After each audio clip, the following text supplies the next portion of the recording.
It's obvious that the Jets are looking to upgrade the edge after last season, so I'm going to give you guys my top 5 edge prospects based on value that I think fit the New York Jets.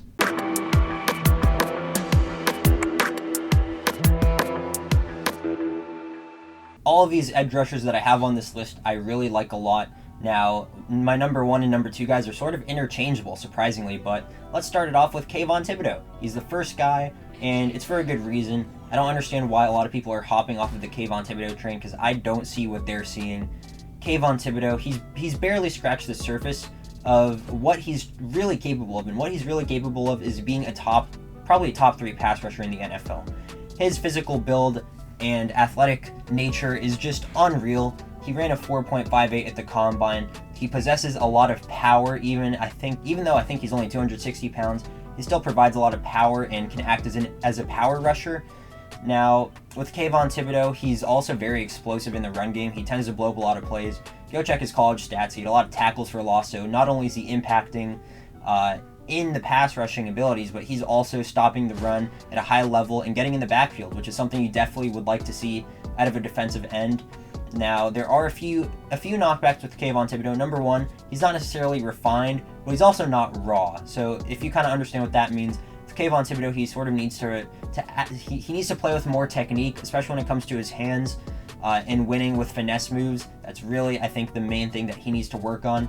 And sometimes he doesn't get enough bend, and he needs to kind of drop a little bit lower when making tackles, because sometimes some players will just shrug off his tackle, and I think he really just tries to rely on his strength a little bit too much, but he definitely needs to have a little bit more technique and mechanics when it comes to tackling and rushing off the edge with the bend, but both of those things can easily be coached up, and he definitely has the physical skill set to excel at the NFL level. There's a reason why he was projected the number 1 overall pick for a long time.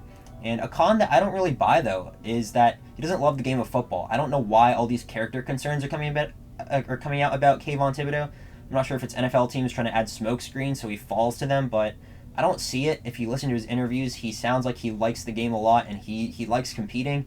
So I really don't buy that at all. Now, with Kayvon Thibodeaux, it may take probably a year or 2 for him to truly be one of the best edge rushers in the NFL, but I think we've sort of heightened our expectations for these rookies and young players coming from the draft. They need to develop. It's not easy to just come in day 1 and dominate. It's a pretty rare chance that happens. So with Kayvon Thibodeaux and this coaching staff with Robert Saleh and Jeff Ulbrich, I think they would definitely like to work with Kayvon Thibodeaux, because they've done it with players before. You look at Eric Armstead. They made him a pretty damn good pass rusher. Robert Saleh and Nick Bosa, he excelled in his rookie year. He's probably one of the rarities that I just mentioned. And then DeForest Buckner on the interior. So Robert Saleh has a knack with working with these pass rushers and getting the most out of them, and really utilizing their physical skill set, because all of those guys, they're very great athletes, and Robert Saleh really taught them the proper technique, and it really took their game to a whole nother height. So I think the same can be done with Kayvon Thibodeaux. I'd send in the card at pick number 4, honestly.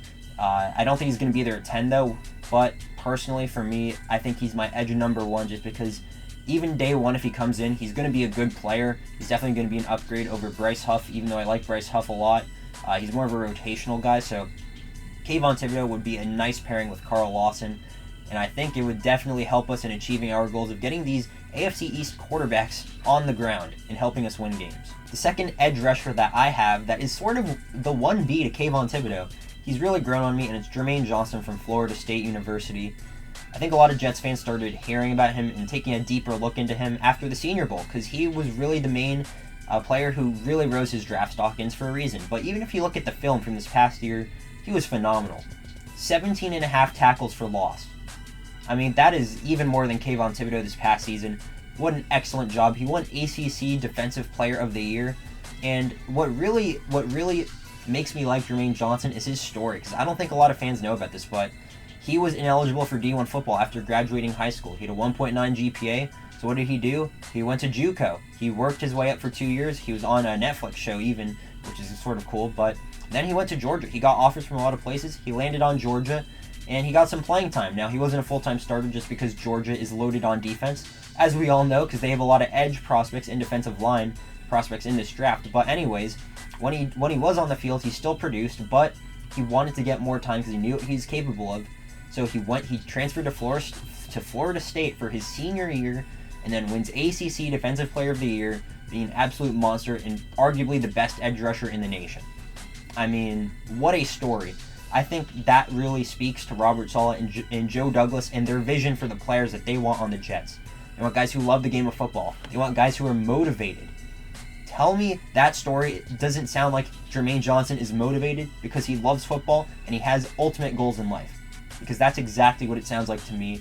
But talking about Jermaine Johnson as a pass rusher, he can do it all pretty much. He can act as a speed rusher because just like Kvon Thibodeaux, he ran a 40-yard dash that was under 4.6 seconds. That's very good. He can also bull rush offensive tackles. That's another way how he wins a lot versus these tackles, and it's efficient. And he's also probably the most refined prospect when it comes to using his hands. He's very great with his shoulder pad placement and sort of lifting up these offensive linemen and then making his move on them and getting to the quarterback. He really excels at that. Jermaine Johnson, in my opinion, is probably the most complete edge rusher day one. If he were to step into the NFL, I think he'd be the best, probably by a mile as a rookie. No offense to Hutchinson or Kayvon Thibodeaux, because I like a lot of them, or I like both of them a lot. But Jermaine Johnson, I think, is the most refined, and he's the most NFL ready. He has a lot of these NFL ready tendencies and tricks that really puts him above the rest. Now, there are a few cons with Jermaine Johnson. Number one is his age. He's 23 years old, which is somewhat old. We see a lot of prospects coming out of college that are in the younger side, 20, 21 years old. Jermaine Johnson's on the older side, so by the end of his rookie contract, he would be around 28 years old if we do pick up his fifth-year option. So that's definitely something to look at when considering, is he going to be here for a long time? Is he going to be a Jet for life? We don't know, because do we want to pay a 28-year-old edge rusher upper echelon money? We don't know yet. Now, another con with Jermaine Johnson is he sort of needs to add a few more finesse moves to his game. He's really good at acting as a power rusher and a speed rusher off the edge and getting off the line, but sometimes he needs that third trick in his bag, and he simply doesn't have that quite yet. But he checks 2 out of the 3 boxes when it comes to pass rushing, so to me, that's not necessarily the biggest con in the world. And he's also very athletic too, just like Kayvon Thibodeaux. So Jermaine Johnson, honestly, I could see an argument for him being taken 4th overall. He's an elite run defender too, like I mentioned with the tackles for loss. Day one, he's the best edge prospect in my opinion, even over Hutchinson. I love Jermaine Johnson, I really do. Now there's a shot that he is there at pick number 10, which is why I have him number 2 over some of the other edge rushers on this list. Because if we could get him at pick 10, that is probably the best value in the entire draft. I'm serious. So Jermaine Johnson, because if the Jets want to go with a Sauce Gardner at number 4 or even trade down, then hey, Jermaine Johnson, there's probably a solid chance that he'll still be there at 10. And if not, we can move up maybe 2 spots with the Falcons and still snag him. And even at that, that's a pretty good draft pick. We wouldn't have to give up too much. So Jermaine Johnson is my edge number 2. I highly recommend you go check out his film and take a deeper dive into his story. It's really cool, and it was really fun really researching him because he really climbed up my list, so he's my edge number 2. The third player I have on this list is Karl Loftus from Purdue.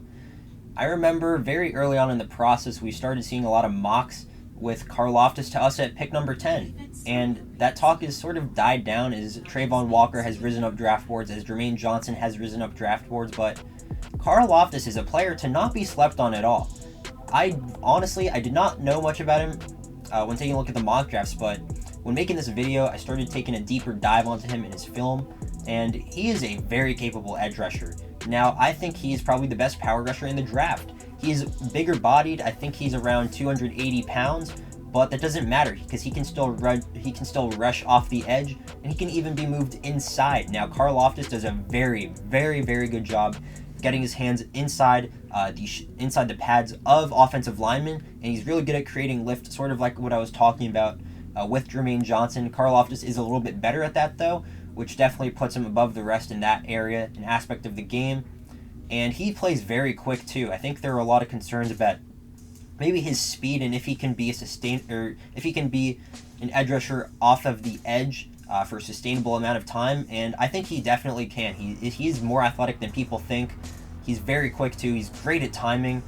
His jump off of the line too, which is essential if an edge rusher wants to sort of be better than the others. Timing is key. So Karl Loftus, man, he is a player that has really risen up for me too.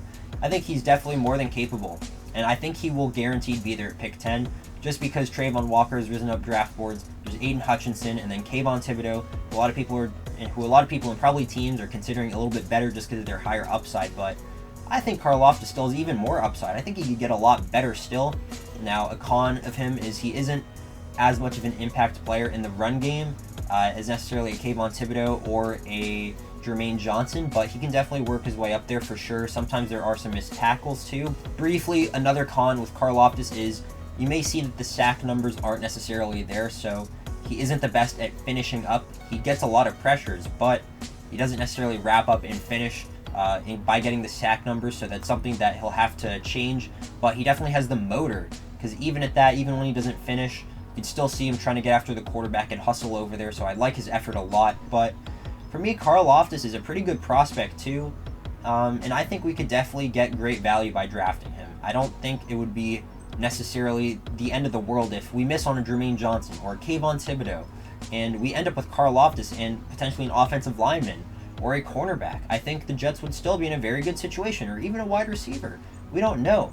And Karl Loftus, I think he's that power rusher that this team really doesn't necessarily have. I think John Franklin Myers is more of a speed rusher, in my opinion at least. So Karl Loftus would add a different type of presence to this Jets team that I think would definitely fit the mold and add a little oomph to this Jets team that kind of needs it. So I like Karl Loftus a lot. He's my third edge player. So that's going to do it. I only have 3 just because I think these are the most realistic options for us, especially because I think we're taking an edge either at 4 or 10. And I don't necessarily know enough about some of the other guys to make a 5-man video. I'm just going to be honest. But I'll just throw out some names: Trayvon Walker and Boye Mafe. Those 2 guys are people that I've done research on, and they seem like to be solid edge prospects. Trayvon Walker, I wouldn't necessarily go with. I think he's more of a 2 to 3 year project that the Jets don't want to necessarily take with one of these premium first-round assets.